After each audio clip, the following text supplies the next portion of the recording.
नमस्कार मित्रों।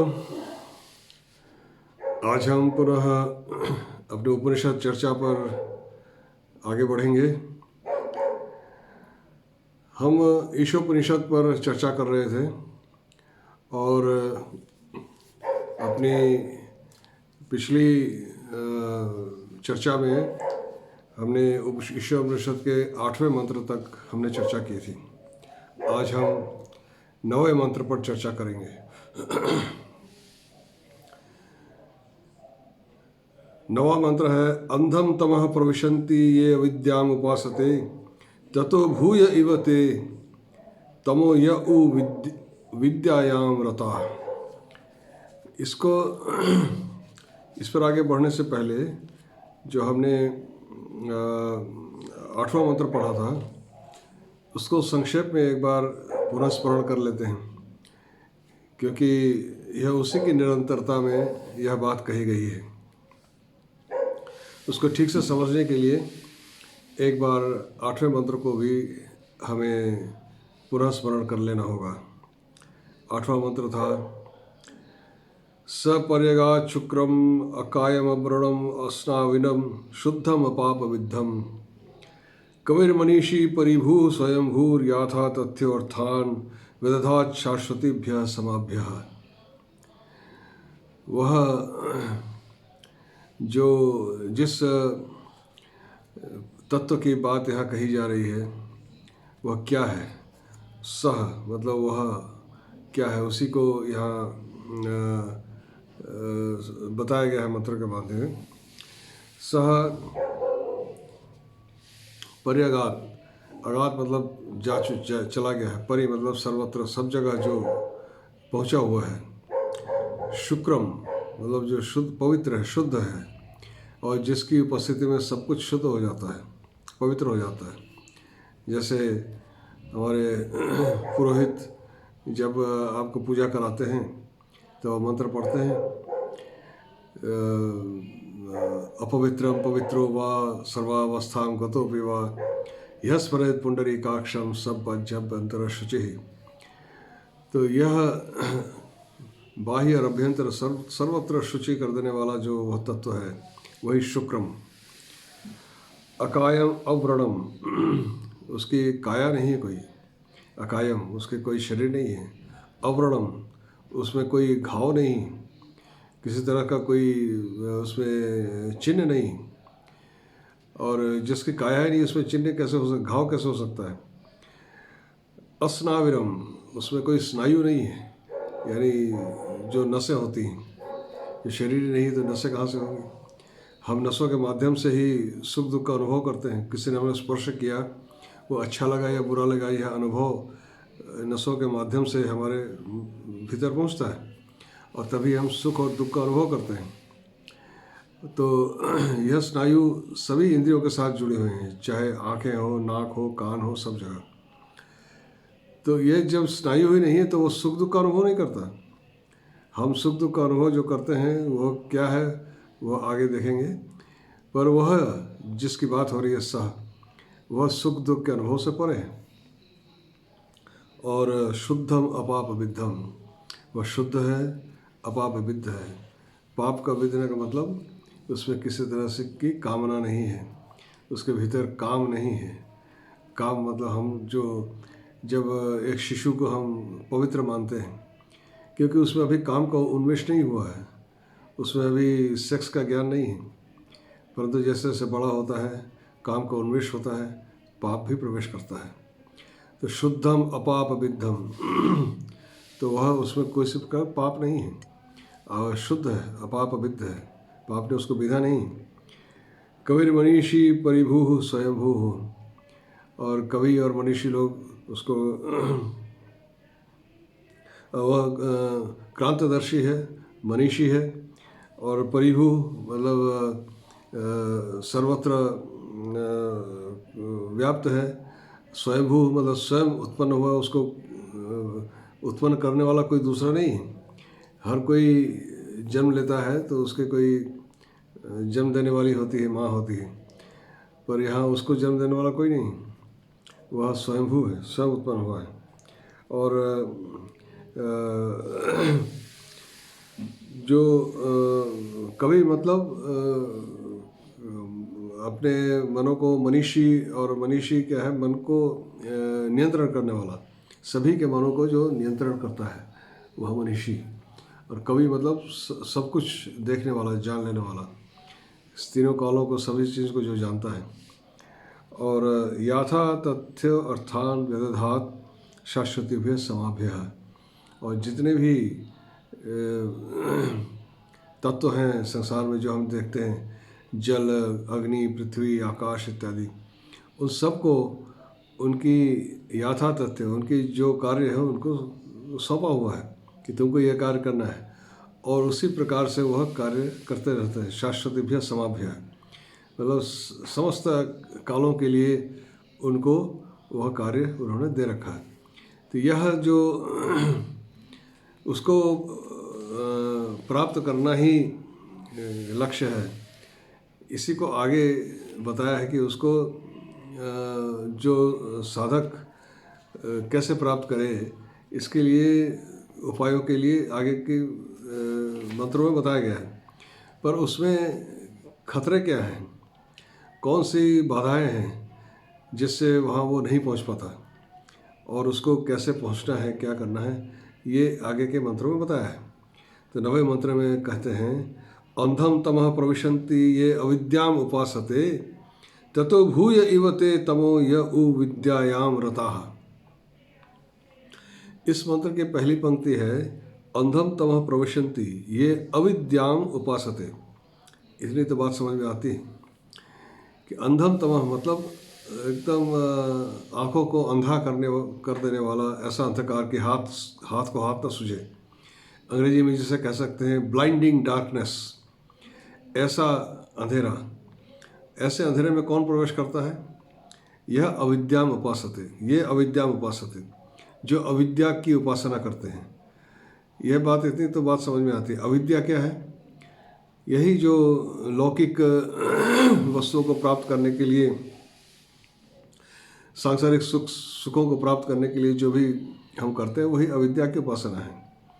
वह अंधम तमम प्रविशन्ति, मतलब उपासते, वो अंधम प्रविशन्ति, उसमें बहुत गहरे अंधकार में चले जाते हैं। ततो भूय इव, मतलब उससे भी अधिक, उसे अधिकतर अंधकार में चले जाते कुछ लोग, वो लोग चले जाते हैं। ते मतलब वे जाते हैं, ततो भूय इव ते तमः, उससे भी अधिक अंधकार में वे लोग जाते हैं।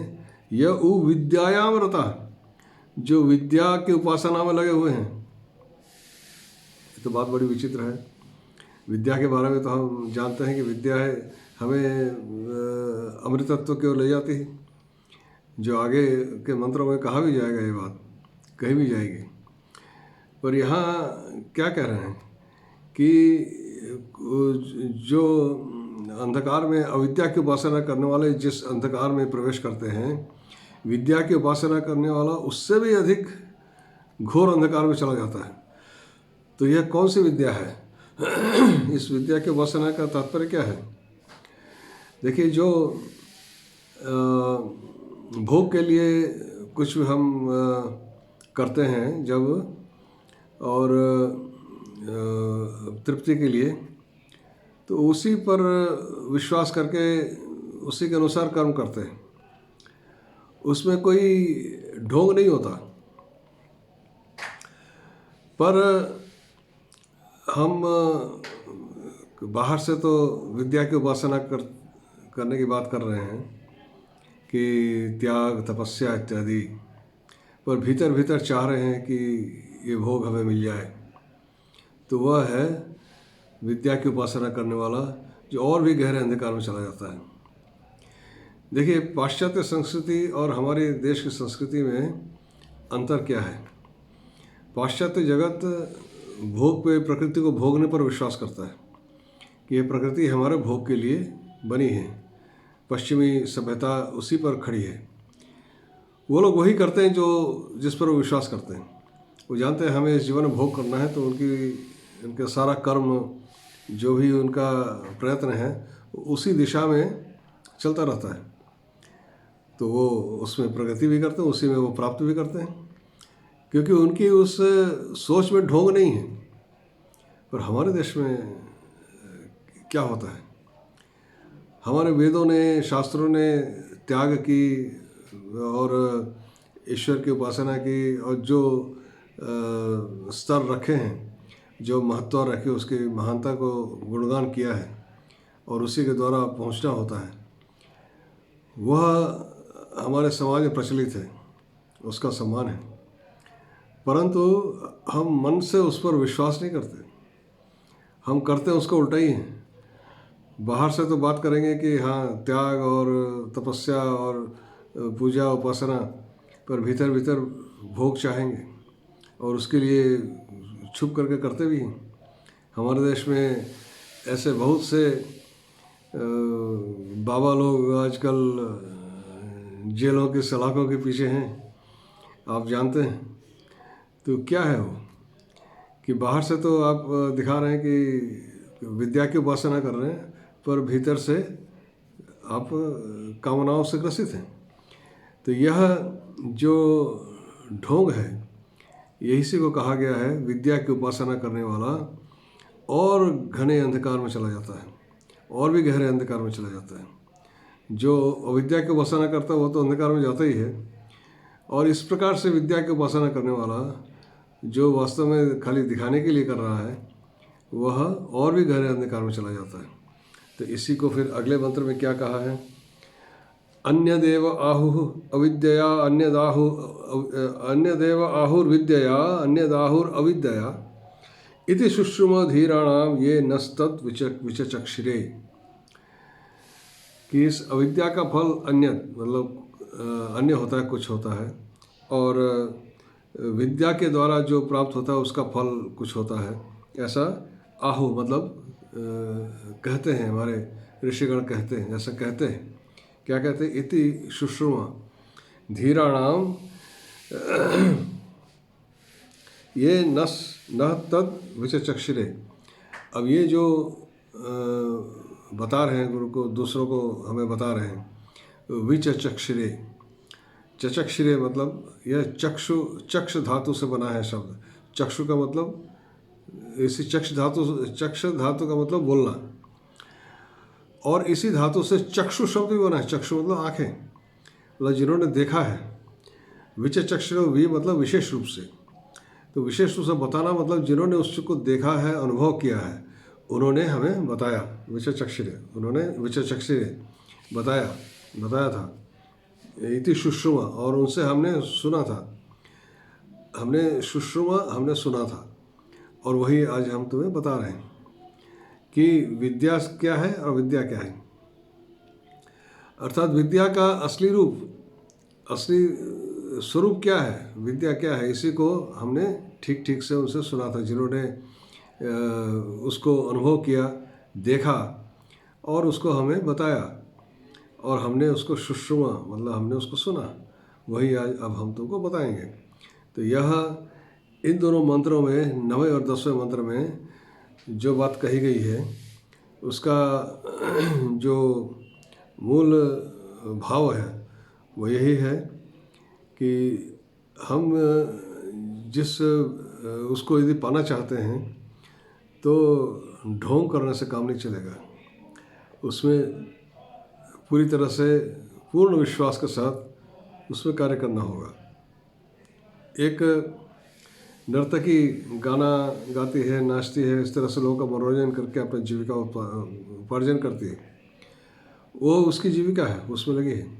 यह अविद्या की उपासना हो रही है। परंतु कोई साधु यदि बाहर से दिख रहा है कि वो ईश्वर की उपासना कर रहा है, परंतु भीतर भीतर कामनाएं हैं, वो सोच रहा है ये तो नर्तकी बड़ी सुंदर है, कहीं मुझे मिल जाती। तो यह वह उस नर्तकी वो जिस अंधकार में जाएगी, ये उससे भी अधिक घोर अंधकार में चला जाएगा। और तो यह अविद्या और विद्या क्या है, इसका असली स्वरूप क्या है, इसका वास्तविक स्वरूप क्या है, वो उस तत्व को हमने उनसे सुना था, धीराणाम, जिन्होंने इसको अनुभव किया है, देखा है, समझा है, जाना है, विचक्षिरे उन्होंने हमें बताया था और हमने उसको सुना था। और यह क्या है, आगे के मंत्रों में हम धीरे धीरे आगे बढ़ते हुए देखेंगे। तो इसी प्रकार हम एक एक दो दो मंत्र करके आगे बढ़ेंगे और देखेंगे कि ईशोपनिषद ने हमें अंत में कहाँ पहुँचाया है और क्या बताया है और उसको कैसे प्राप्त करना है। चलिए आज यहीं तक। नमो नमः। पुनर्मिलामः।